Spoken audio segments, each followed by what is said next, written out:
Sejarah berdirinya Kerajaan Utsmani. Pendiri Kerajaan Utsmani adalah bangsa Turki dari kabilah Oghuz yang mendiami daerah Mongol dan daerah utara negara Cina. Nama jangka waktu kira-kira abad. Mereka pindah ke Turkistan, kemudian Persia dan Irak. Mereka masuk Islam sekitar abad ke-9 atau ke-10 Masehi. Ketika mereka menetap di Asia Tengah, di bawah sekitar serangan-serangan Mongol pada abad ke-13 Masehi, mereka melarikan diri di daerah barat dan dataran tinggi Asia Kecil. Di sana, di bawah pimpinan Ertugrul, mereka mengabdikan diri kepada Sultan Alauddin II, Sultan Suljuk yang saat itu sedang berperang melawan Bizantium. Atas bantuan mereka, Sultan Alauddin II mendapat kemenangan atas jasa baik itu. Sultan Alauddin II menghadiahkan sebidang tanah di Asia Kecil yang berbatasan dengan Bizantium. Sejak itu, mereka terus membina wilayah barunya dan memilih kota Shukut sebagai ibu kotanya.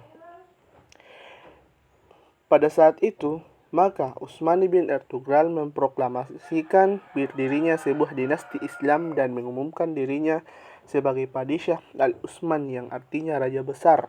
Keluarga Utsman hingga dinastinya dinamakan Dinasti Utsmani pada tahun 699 Hijriah. Dan ia menjadi penguasa pertama yang sering disebut Utsman. Setapak demi setapak wilayah kerajaan dapat diperluasnya. Ia menyerang daerah perbatasan Bizantium dan menaklukkan kota Broza tahun 1317 Masehi. Kemudian tahun 1326 Masehi dijadikan sebagai ibu kota kerajaan. Wilayah mencakup Eropa Timur, Asia Kecil, negara-negara Arab di Asia Barat, dan Afrika Utara. B.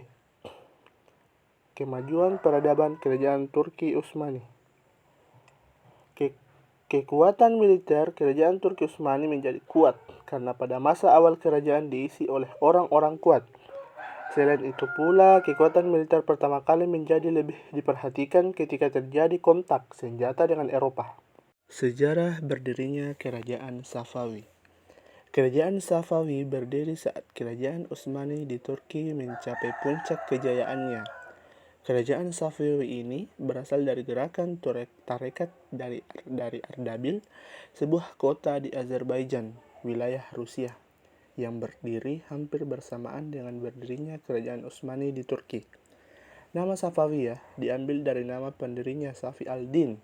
Kerajaan Safawiyah menganut aliran Syiah dan ditetapkan sebagai mazhab di negaranya.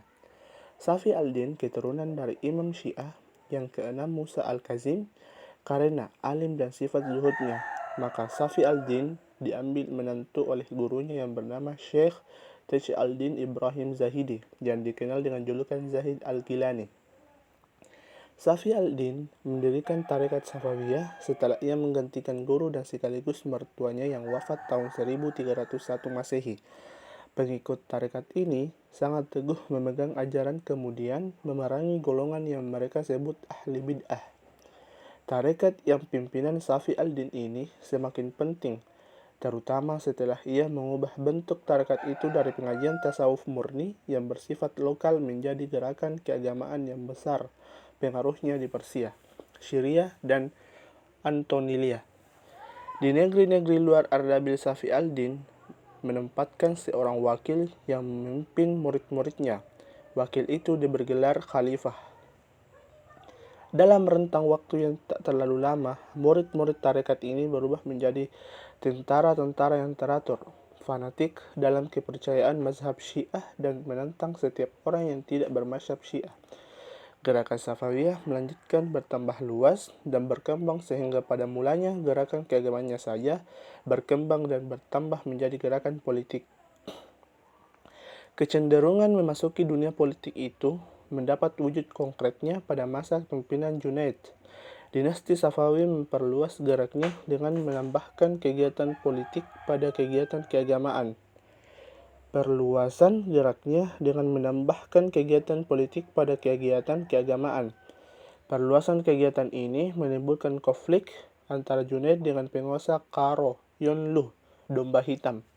Salah satu bangsa Turki yang berkuasa di wilayah itu. Dalam konflik tersebut, Junaid kalah dan diasingkan ke suatu tempat. Di tempat baru ini dia mendapatkan perlindungan dari penguasa Diyarbakır Kyonlu, juga suku bangsa Turki. Ia tinggal di istana Uzun Hasan yang ketika itu menguasai sebagian besar Persia. Selama dalam pengasingan, Junaid tidak tinggal diam. Ia malah dapat menghimpun kekuatan untuk kemudian beraliansi secara politik dengan Uzun Hasan. Ia juga berhasil mempersunting salah seorang saudara perempuan Uzun Hasan.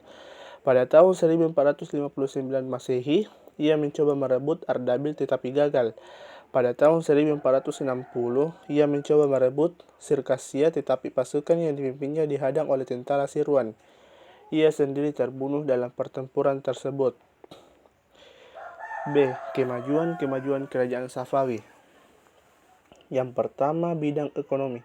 Stabilitas politik kerajaan Safawi pada masa Abbas I ternyata telah memacu perkembangan perekonomian Safawi. Lebih-lebih setelah Kepulauan Hormuz dikuasai dan pelabuhan Gumrun diubah menjadi Bundar Abbas.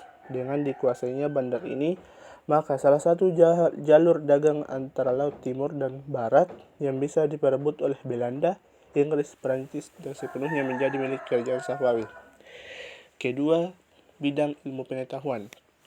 Bangsa Persia dalam sejarah Islam dianggap besar dalam perkembangan ilmu pengetahuan, maka tidaklah mengherankan apabila kondisi tersebut terus berlanjut, sehingga muncul ilmuwan seperti Baha al-Din Asy-Syaraji, Muhammad al-Baqir ad-Din Ibnu Damad, masing-masing ilmuwan di bidang filsafat, sejarah, teolog, dan ilmu umum, dan seorang yang pernah observasi mengenai kehidupan lebah-lebah. Sejarah berdirinya Kerajaan Mughal. Kerajaan Mughal bukanlah kerajaan Islam pertama di India. Jika pada dinasti-dinasti sebelumnya Islam belum menemukan kejayaan, maka kerajaan ini justru bersinar dan bergaya. Keberadaan kerajaan ini dalam periodisasi sejarah Islam dikenal sebagai masa kejayaan kedua setelah sebelumnya mengalami kecemerlangan pada dinasti Abbasiyah. Kerajaan Mughal merupakan kelanjutan dari Kesultanan Delhi sebab ia menandai puncak perjuangan panjang untuk membentuk sebuah imperium India Muslim yang didasarkan pada sebuah sintesa antara warisan bangsa Persia dan bangsa India. Kerajaan Mughal ini didirikan oleh Zahiruddin Muhammad Babur pada tahun 1526 sampai 1530 Masehi, salah satu cucu dari Timur Leng, ayahnya Umar Mirza, penguasa Fergana. Pada 21 April 1526 Masehi terjadilah perhimpunan pertempuran yang dahsyat di Panipat. Dengan demikian berdirinya kerajaan Mughal di India, bahwa kerajaan Mughal merupakan warisan kebesaran Timur Leng dan bukan warisan India yang asli. Khalifah yang paling berpengaruh di kerajaan Mughal, Kesultanan Mughal mencapai puncak kejayaannya pada masa pemerintahan Akbar pada tahun 1556 sampai 1605 Masehi. Di bawah kendali Akbar, Kesultanan ini tidak hanya maju di bidang politik dan militer, tetapi juga di bidang ekonomi, pendidikan, arsitektur, seni, budaya, serta keagamaan. Kerajaan yang diraih Akbar masih dapat dipertahankan oleh 3 sultan, yakni yang pertama Jahangir, yang kedua Shah Jahan, yang ketiga Alamgir. Pada periode ini, Mughal memiliki pertahanan militer yang tangguh dan suka ditaklukkan stabilitas politik karena sistem pemerintahan yang diterapkan Akbar juga membawa kemajuan dalam segala bidang lainnya. Faktor kemunduran kerajaan Mughal. Mughal adalah salah satu kerajaan Islam yang tinggal sekitar 342 tahun, mulai dari Sultan Syaharuddin Muhammad 1483 sampai 1530 Masehi sampai Sultan Sirajuddin Bahadur Shah.